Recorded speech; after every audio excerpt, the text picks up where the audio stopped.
어, 안녕하십니까. 제가 요번 한국아마추어무선연맹 2019년 이사장 후보로 출마한 HL1FB 이용석입니다. 우선 저 회사에서 간단히 소개를 드리면요. 저는 1950년에 태어났습니다. 그러니까 현재 만 68세고요. 제가 처음으로 아마추어 무선 그 면허를 받은 거는 1966년 고등학교 1학년 때였습니다. 그때 2급 아마추어 무선 기사 자격증을 땄고 1969년도에 제가 연세대학교에 들어가면서 그때 HR1FI라는 콜사인으로 호출을 받았습니다. 그 후에 이제 HR1FB로 또 바뀌었죠. 그래서 1969년도 개국한 다음에 몇 년 운영하다가 제가 1975년도에 이제 미국으로 유학을 갔습니다. 미국으로 유학을 가서 미시간 대학교에서 석사 박사를 하고 81년도에 석박사를 박사학위를 받은 다음에 실리콘밸리에서 한 10몇 년 정도 제가 엔지니어 생활을 했습니다. 그 후에 이제 93년도에 한국으로 돌아와서 연세대학교 전기전자공학과의 교수를 근무하다가 그래서 93년도에 들어와서 이제 재개국을 하면서 HR1FB 이렇게 호출을 받았죠. 그 후에 제가 연세대학교에서 23년 동안을 전기전자공학과에서 가르쳤고 2016년 3년 전에 정년퇴직을 해서 지금은 이제 그동안에 뭐 산동이공대학에 가서 강의도 했고 요번에 제가 한국아마추어무선연맹 이사장 후보로 출마를 하게 됐습니다. 그러면 제가 출마 공약을 좀 간단히 말씀드려 보겠습니다. 우선 연맹의 재정의 누수를 갖다가 지금 막으려고 합니다. 연맹에 많은 누수가 있는 것 같아요. 그래서 연맹 재정의 누수를 막고 투명화 그리고 효율화하고 연맹의 수익사로 주로 이제 우리 연맹의 건물에 이게 빈 공간이 있기 때문에 그걸 이제 임대하고 그 다음에 칼지의 광고 임대업과 관계업을 통해서 자립화해서 그 다음에 거기에 남는 재원을 가지고 지방의 본부들을 지원을 강화하려고 합니다. 제가 이제 본부들을 좀 다녀보니까 아주 재정이 열악해요. 그래서 가장 시급한 것이 지방의 재정의 보조가 가장 필요한 것 같습니다. 현재 연맹 수익에 그러니까는 이 회비 그리고 강습회비의 그 광세는 현재 반반으로 나누는데 그걸 갖다가 이제 연맹이 적자를 보지 않는 한에서 75대 25 또는 전액을 본부로 돌리는 그런 것을 앞으로 연구를 해보겠습니다. 가능하면은 많은 재정이 본부로 갈 수 있도록 그러도록 하겠습니다. 본부들이 보면은 회비 수입이 한 달에 뭐 10만 원, 20만 원, 30만 원 이 정도밖에 안 돼요.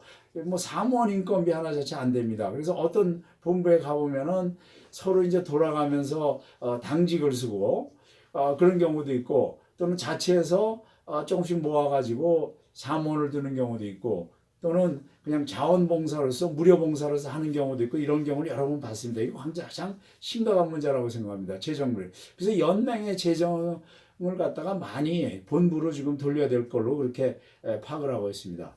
둘째는 이 본부들이 이 중개기 그러니까 중개기의 역할이라는 게 그 본부 또는 지부의 회원들이 단합하는 게 아주 중요합니다. 제 경험으로 봐서도 저도 많은 중개기를 갖다가 뭐 배분도 해보고 그랬는데 그 본부에 이제 중개기를 갖게 되면은 그 본부의 회원들이 그 중개기를 중심으로 모이게 됩니다. 그 가장 좋은 예가 서울의 그 안양 지부 같은데 경기본부 안양 지부 같은 데는 그 회원들이 중개기를 중심으로 아주 꽉 모여 있어요. 그게 아주 너무 좋더라고요. 그래서 연맹의 예산으로서 VHF, 투메타 중개기를 한 대씩 보급하고 그리고 이제 UHF 중개기는 지부 같은데 또 한 대씩 전부 보급하고 이렇게 하는 것이 제 공약 중에 하나입니다. 물론 이제 중개기를 뭐 어떤 사람은 한 세트에 뭐 몇천만 원 된다, 천만 원 그거를 우리가 직접 갖다가 하게 되면은 신품으로 해도 한 200만 원에서부터 비싸야 한 300만 원 정도면 할 수 있습니다.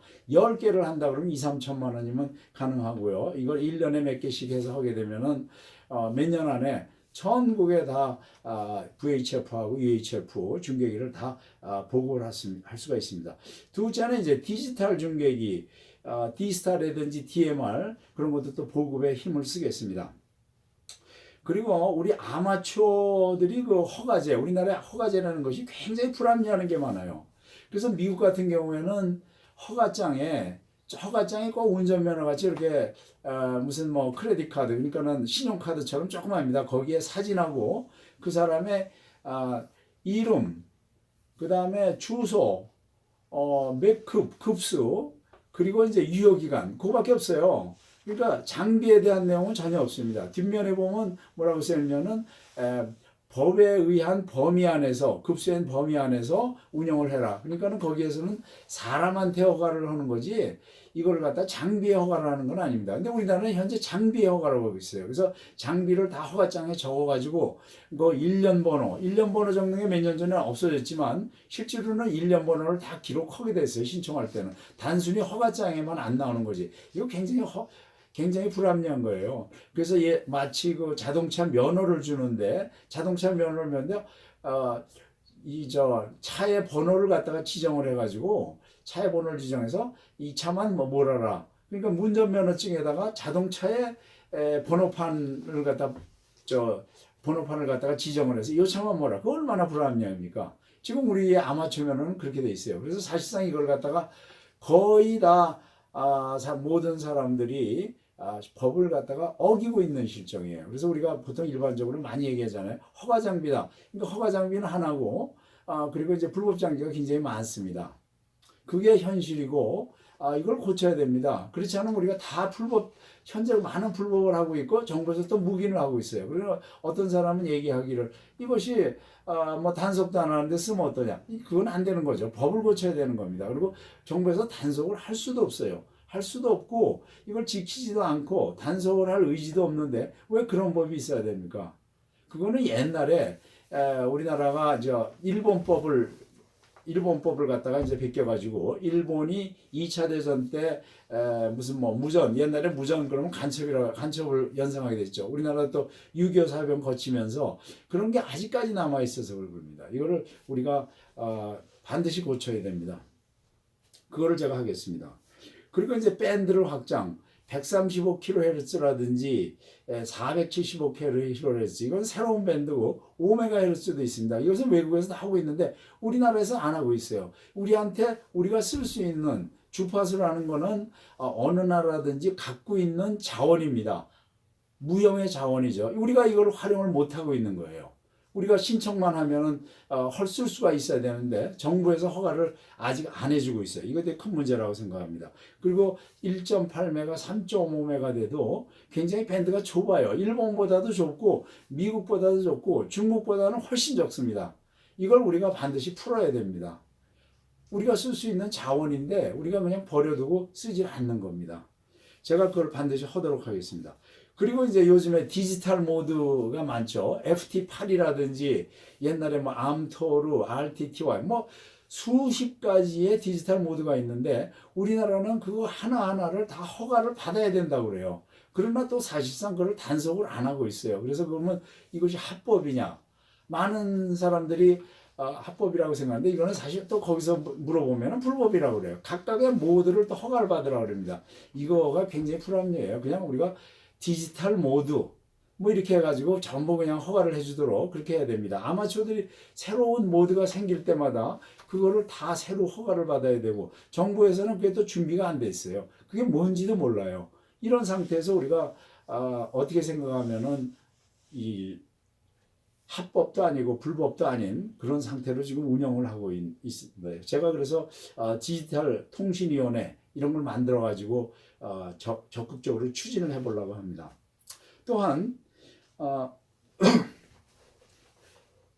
그 온라인 강습회를 갖다가 지금 각 본부마다 하잖아요. 이거를 중앙에서 온라인 강습회를 해가지고 그걸 갖다가 이제 강습을 신청하면은 그 사람이 주소지로 이제 그 강습비를 보내주는 그 본부로 그런 방식으로 해보려고 그러는데 또 어떤 본부는 이런 문제가 있어요. 왜냐하면 다른 본부의 회원들이 자기네한테 와가지고 다른 지역의 사람이 자기네 본부에 와서 많은 강습회를 듣기 때문에 자기는 강습생이 많대요. 그런데 이렇게 되면은 자기네가 강습하던 게 내려간다. 물론 이제 그런 문제도 있을 것 같아요. 그래서 그런 걸 다 저희가 연구를 해서 거의 이제 모든 사람 모든 지부에 혜택이 돌아가도록 그렇게 해보려고 지금 생각을 하고 있습니다. 그리고 이제 유튜브를 통해서 아마추어 강좌, 예를 들어서 안테나를 만드는 법이라든지 뭐 FT8이라든지 이런 강좌 시리즈를 또 만들어 보려고 합니다. 그리고 이제 연맹에서 그 화상 통화를 통한 이사회를 해보려고 그래요. 그러니까 뭐 서울에서 먼 그런 지역에 가보니까 한 번 이사회나 뭐 지부장회 이렇게 참석하는 게 큰일이에요. 거기서부터 이렇게 비행기를 타고 와야 되는 경우도 있고 차를 몰고 몇 시간 와야 되고 이게 너무 힘들죠. 그리고 재정이 열악하다 보니까 각도 또 자비로 갔다 와야 되는데 그래서 서울에서 좀 먼 데는 화상 통화를 사용해 가지고 화상 이사회를 참여할 수 있도록. 그러니까 서울에서 가까운 사람들은 모여서 하고 그 동시에 먼 데 있는 사람은 화상으로 할 수 있게 그렇게 해보려고 생각하고 있습니다. 현재 그런 것이 그 많은 데서 하고 있어요. 이런 축협이라든지 농협 이런 데서도 각 지부들하고 그런 방식으로 하는 걸 알고 있습니다. 그래서 그것도 저희가 그 시도를 할 겁니다. 그리고 연맹 재정 지출의 투명화를 위해서 외부 회계 감사 이런 것도 생각을 하고 있고요. 그리고 연맹에 만약에 어떤 거에 대한 자료를 요청을 하면 현재는 그거를 와서 봐라 그러고 있어요. 그러나 와서 보는 게 아니고 우리가 모든 것을 투명하게 하기 때문에 이거는 복사까지 해서 보내주겠다. 영수증까지. 그래서 모든 것이 투명하고 뭐 어떤 사람은 그래요. 연맹 예정 일을 하다 보면은 사실상 우리가 얘기 못할 부분도 있다. 그런데 이것을 밖에 알리지 못할 정도라면 하지 말았어야 된다고 저는 그렇게 생각해요. 그래서 모든 것을 투명하게 자료를 공개하고 복사해서 또 원하는 사람은 보여주도록 하겠습니다. 그 다음에 이제 직선제에 대한 얘기가 또 있어요. 근데 직선제의 득과 실을 갖다가 많이 연구를 해가지고 이것을 갖다가 실현이 되도록 노력은 하겠습니다. 그러나 그 전에 많은 연구를 해야 될 것 같아요. 그 직선제는 이제 전자 방식으로 이메일이라든지 우편이라든지 또는 스마트폰을 통해서 할 수도 있고 그런데 이거를 중앙선거관리위원회에서 이런 방법을 갖다가 알려준다 그럽니다. 그래서 거기도 알아보고 그래서 우리는 모든 회원들이 참여할 수 있는 그런 직선제에 대해서도 연구를 해보겠습니다. 이거를 꼭 한다는 얘기는 아니고요. 그리고 안 해도 되겠다는 얘기도 아닙니다. 현재 간선제하고 방법 이런 걸 여러 가지로 아주 심도 있게 그렇게 이제 연구를 할 겁니다.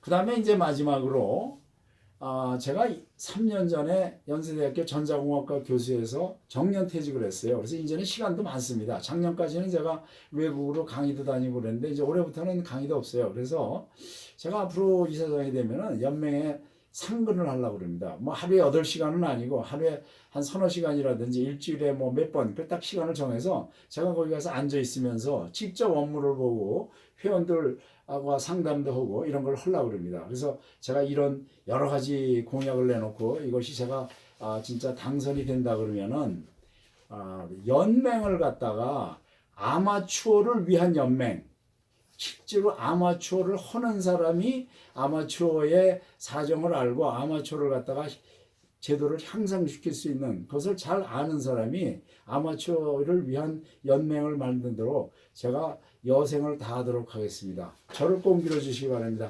감사합니다.